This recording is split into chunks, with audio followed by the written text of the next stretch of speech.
Permasalahan polusi dan lingkungan hidup seringkali ditemukan di kota-kota megapolitan dunia termasuk Jakarta. Buruknya tingkat polusi di DKI Jakarta membuat sejumlah elemen masyarakat menggugat pemerintah atas kerusakan dan pencemaran lingkungan di Jakarta. Lantas, bagaimana seharusnya mewujudkan Jakarta sebagai kota megapolitan yang tidak hanya modern, namun juga ramah lingkungan bagi warganya?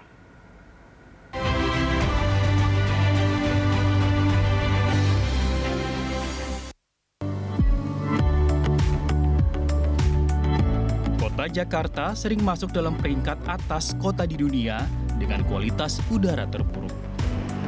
Buruknya kualitas udara di sebuah kota tentu berdampak jangka panjang pada kesehatan warganya. Tingginya tingkat polusi di Jakarta salah satunya disebabkan oleh aktivitas masyarakat serta aktivitas industri yang menghasilkan polutan partikular meter 2,5 atau PM2,5. Partikel ini berukuran sangat kecil yang bisa menimbulkan gangguan pernafasan, jantung, hingga menyebabkan kematian. Menurut Badan Kesehatan Dunia atau WHO, polusi udara telah membunuh 7 juta orang di dunia per tahunnya. Para aktivis lingkungan menilai belum ada strategi jitu yang dirancang pemerintah untuk mengurangi polusi udara di ibu kota negara.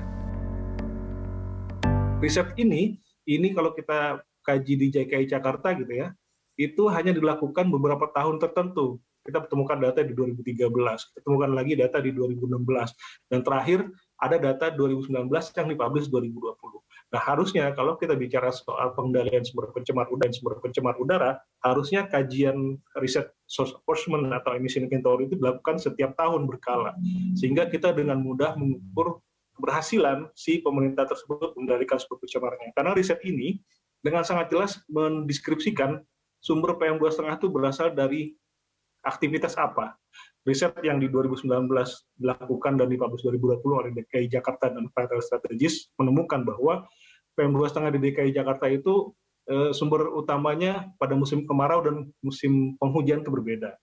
Walaupun di dua itu ternyata sumber polutan utamanya adalah dari asap knalpot kendaraan. Kedua dari industri, kemudian ketiga dari pembakaran PLT batubara karena polutan PM2,5 pembakaran batubara ya, PLT batubara, dan yang terakhir berikutnya adalah pembakaran open waste burning, pembakaran sampah. Tingginya pencemaran serta polusi udara Jakarta membuat sejumlah perwakilan masyarakat sipil melayangkan citizen lawsuit pada 2019 lalu. 7 pejabat negara termasuk Presiden Joko Widodo dan Gubernur DKI Jakarta Anies Baswedan menjadi tergugat di perkara ini. Greenpeace Indonesia sebagai salah satu penggugat menyebut kualitas terburuk udara Jakarta sempat terjadi di tahun 2018. Tiap tahun, polusi udara tertinggi biasanya terjadi di bulan Juni hingga Agustus. Ya, sebenarnya kalau bicara membaik atau tidak membaiknya, kita bisa bicara konteks tahunan atau harian atau bulanan.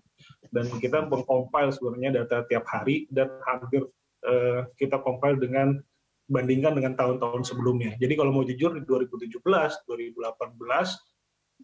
2019, 2018 lah yang paling terburuk kalau mau jujur. Di pola terlihat angka di mana tidak sehatnya gitu ya, angka PM2,5-nya. 2019 agak membaik, 2020 juga agak baik gitu. Jadi polanya memang terlihat turun naik, tapi ketika kita bicara baku mutu udara ambien harian, itu memang hariannya di Jakarta itu akan naik PM2,5-nya spike-nya sekitar bulan Juni, Juli, Agustus.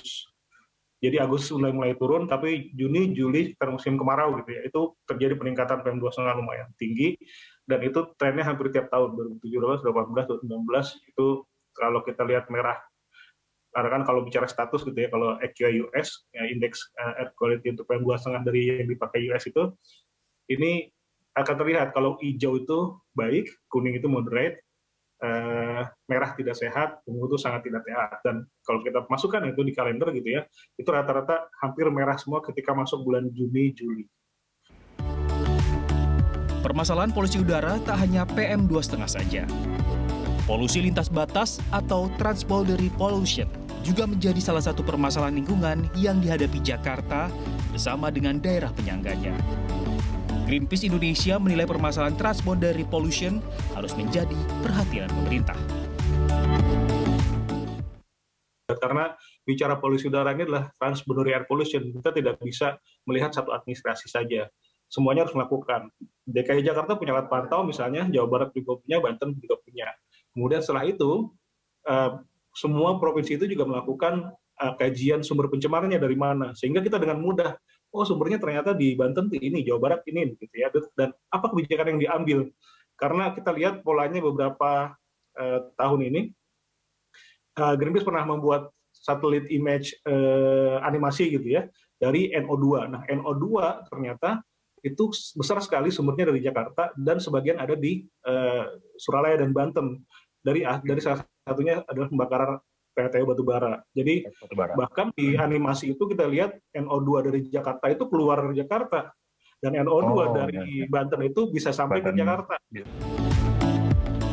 16 September lalu, Pengadilan Negeri Jakarta Pusat mengabulkan gugatan Koalisi Ibu Kota dan menetapkan 5 tergugat, termasuk Presiden Joko Widodo dan Gubernur DKI Jakarta Anies Baswedan lalai dalam usaha pemenuhan hak atas lingkungan hidup yang bersih dan sehat di Ibu Kota. Menanggapi putusan ini, Gubernur DKI Jakarta Anies Baswedan menyatakan tak akan melakukan banding dan berkomitmen untuk menjalankan putusan pengadilan. Sehubungan dengan amar putusan hari ini, sesuai dengan visi dan misi pemerintah Provinsi DKI Jakarta untuk menyediakan udara bersih yang merupakan hak dasar bagi siapapun, Pemprov DKI Jakarta akan melaksanakan putusan pengadilan dan tidak mengajukan banding. Lingkungan dan udara bersih merupakan hak setiap warga negara.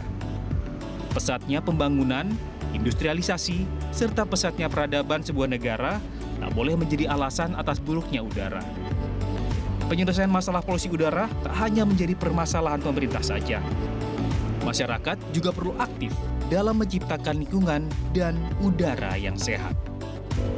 Christo Suryo Kusumo, Amin Subarkah, Berita 1, Jakarta.